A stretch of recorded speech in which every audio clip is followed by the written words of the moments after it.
All right, today is Friday. A little bit later, 49ers will be taking the practice field, another unpadded, non-padded practice. And this is their last day of three practices to open training camp. They'll have a day off on Saturday and then back at it on Sunday, at which point probably Ricky Pearsall and maybe even some other players will be removed from the PUP list.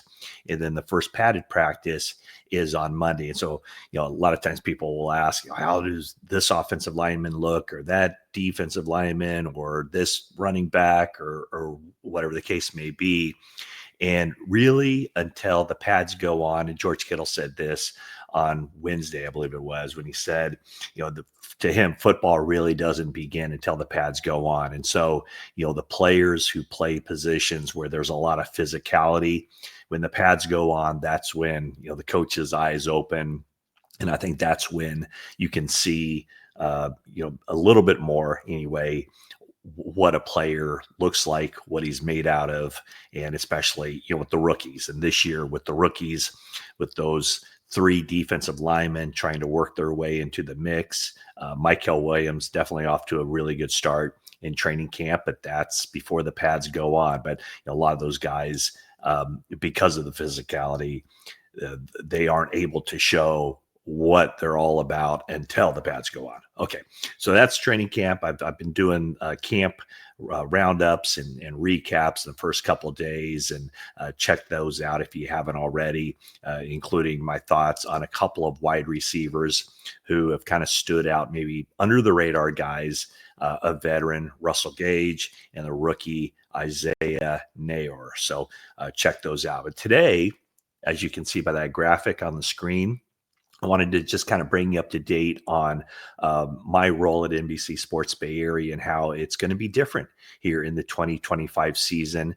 For 30 years, being the full-time year-round beat reporter covering the 49ers, and then even a couple years before that as kind of a backup person who would only go to home games and occasional road game while working in the newspaper business. This year, I will not be going to regular season games, or at least games that aren't on, probably not on NBC. Maybe I'll be going to the Sunday night games at Levi Stadium, but that's where we do the post-game show from the pregame and post-game show. But this year, I will be in studio. So nothing really changes for me during the course of the week. I'll still be going to practices. I'll still be going in the locker room, asking questions of Kyle Shanahan and Robert Saleh and other coaches, and having access in that manner. But on game days, I will not be traveling to other cities for those games. I won't be even going to Levi Stadium. So, that's one part of my time covering the 49ers that I've really obviously enjoyed. You can't replace the energy that's in an NFL stadium, even before kickoff. The travel, I've covered. I was counting it up last year when I think Jim Nantz did his 500th game. A friend of mine reached out to me and said, "How many games have you covered in the NFL?" And so I actually grabbed some old 49ers media guides and went back year by year and counted up 655 games that I've covered. And that's like 40 some odd playoff games, I believe 9 Super Bowls, but 655 games. And that takes into account 58 different NFL stadiums, games at Wembley Stadium in London, Aztec Stadium in Mexico City, I think 2 games in each of those locations, as well as, I just looked at the Los Angeles Rams or the St. Louis Rams.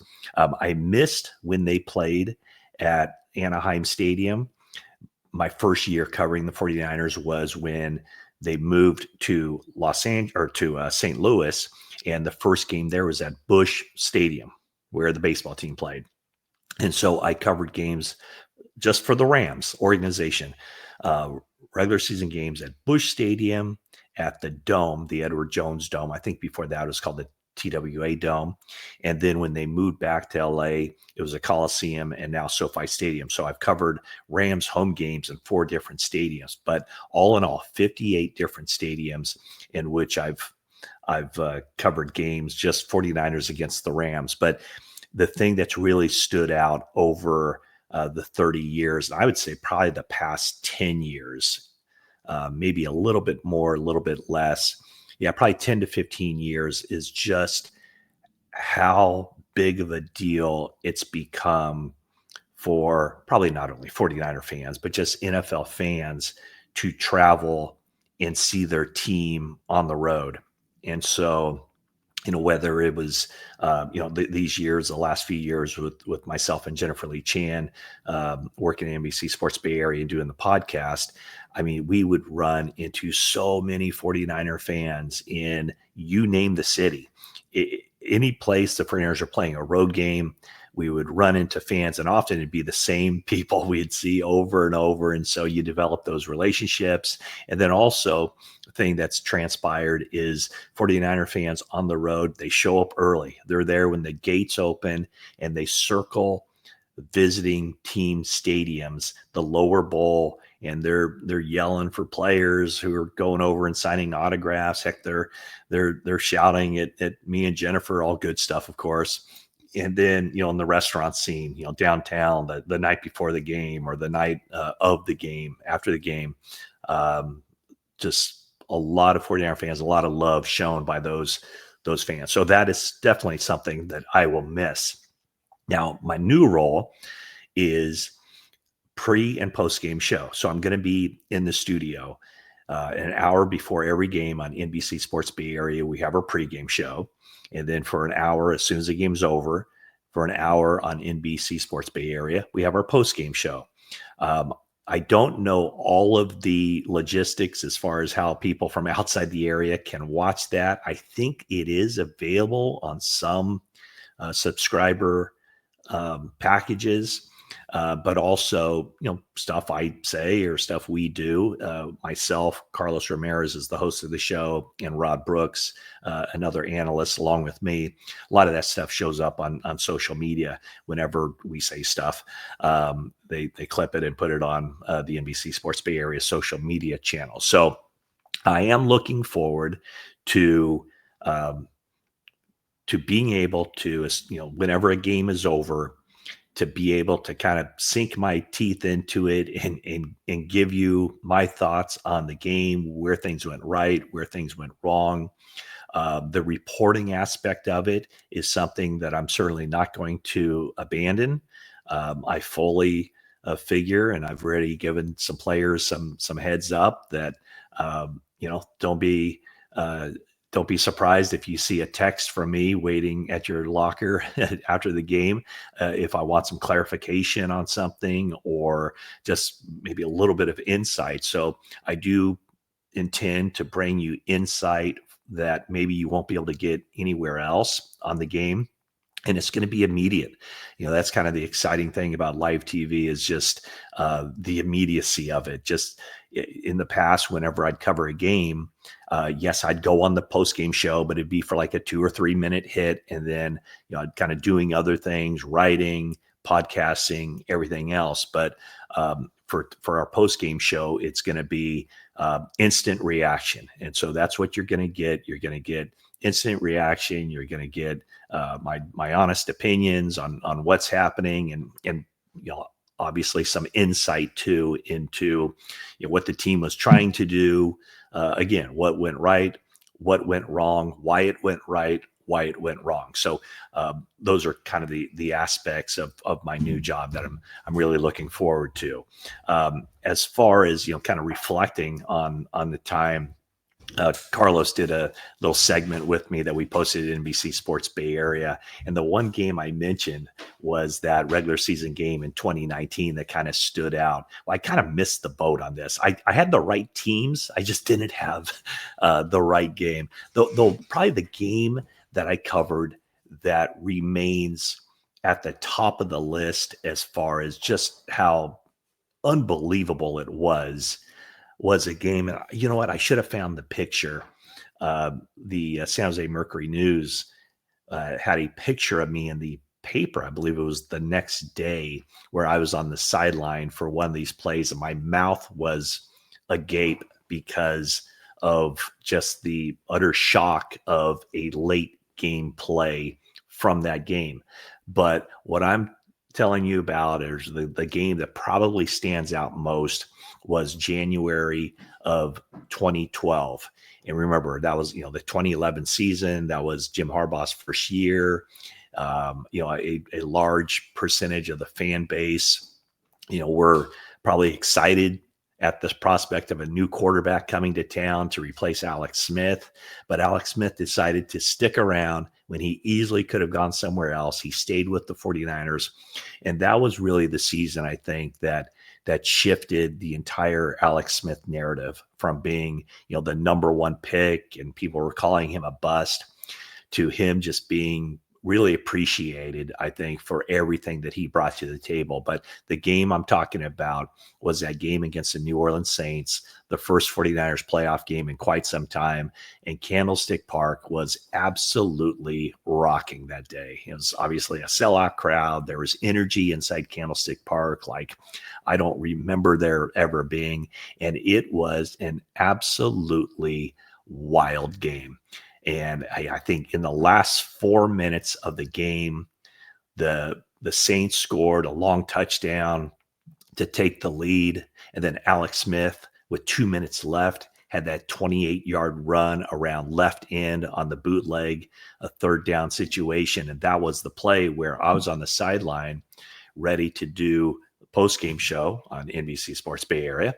We had our set down in that corner of the end zone. And I saw Alex bootleg to his left, and then I lost sight of him because of the sideline and all the people on the sideline. The next thing I saw was him running past me at about the 10-yard line, and my mouth just opened. Like I heard the roar of the crowd, so I knew something positive was happening for the 49ers. But until he ran past me, I didn't know where he was or if he had just gotten the first down and been tackled or what was going on. But there's this great photo, I'll have to find it, of me like mouth wide open as he's running past me. So that gave the 49ers the lead. But then the place fell silent when another long touchdown for the Saints, Drew Brees to Jimmy Graham. And that was with under 2 minutes left. And then, one of the signature plays of Alex Smith's career and Vernon Davis's career was that touchdown pass with under 10 seconds left that gave the 49ers a 36-32 lead. And, I talked about the fan involvement. Maybe that game had a lot to do with it because of the energy within the organization, all the Super Bowls earlier on. And obviously that didn't amount to a Super Bowl season, but that season did bring about a lot of excitement from the 49ers fan base. And that's one that I'll always remember. So anyway, my new role at NBC Sports Bay Area will be a studio. I'm looking forward to it after so many years of covering the team. I've really enjoyed the different areas in which the media has gone. Whether it was early on, I was just doing newspapers. Then it became, the immediacy of the internet. Man, I'm dating myself now. Blogging, and then doing radio and TV hits. Then we did podcasting and then social media with Twitter and Instagram and everything else. And now I feel kind of re-energized doing this job of being pre and post game show. And one thing about the NFL season, yes, absolutely, I'm going to miss that energy. I'm going to miss certain aspects of the travel, but not all aspects of the travel. It's not, believe me, I'm not asking for any sympathy here, but it was. I will say it at times, during the course of a season, it gets a little bit rough when the 49ers play an East Coast game. A lot of times, or almost all the time, I'd be on the first flight out back home Monday morning, which means often setting my alarm clock at, setting my alarm at, say, what would amount to 1 a.m. Pacific time, being on an early morning flight at 6 a.m. out of the East Coast, which is basically, 3 a.m. Pacific time, getting home and then still, working, writing the follow-up stories. And so it kind of like just kind of hammer me as far as the exhaustion of the Monday and then the Tuesday and then Wednesday back to the grind. So again, it was, I had an absolute blast, 30 years on the road, seeing every major city in the NFL multiple times, going to every stadium multiple times. Absolutely awesome. It really enjoyed the interactions with the 49ers fan base in person through the years. But I am definitely looking forward to this role on NBC Sports Bay Area pre and post game show, being in the studio. I'll probably have to ramp up my wardrobe game. So if you have any suggestions, please drop them down there. And totally my idea. It was broached. Matt, would you be open to doing this? And I think I surprised our people at work when I said, actually, yes, I would be very open to doing this. And that's why I decided that my career would take kind of this turn, maybe a little bit of an unexpected turn, but something that I'm welcoming and I'm excited about. So anyway, that's not a 49ers update. No news. What's going on with the team? But I just thought I would, for those of you who are interested, I just thought I'd inform you about how I'm approaching this coming season. And like I said, I'm looking forward to it. It should be a really fun year with the meshing of all the veteran players and the young players. So don't know what's in store for this 49ers team, but I'm definitely looking forward to watching and cataloging it and just seeing where the season goes from here. So thanks for watching, and that is it for now.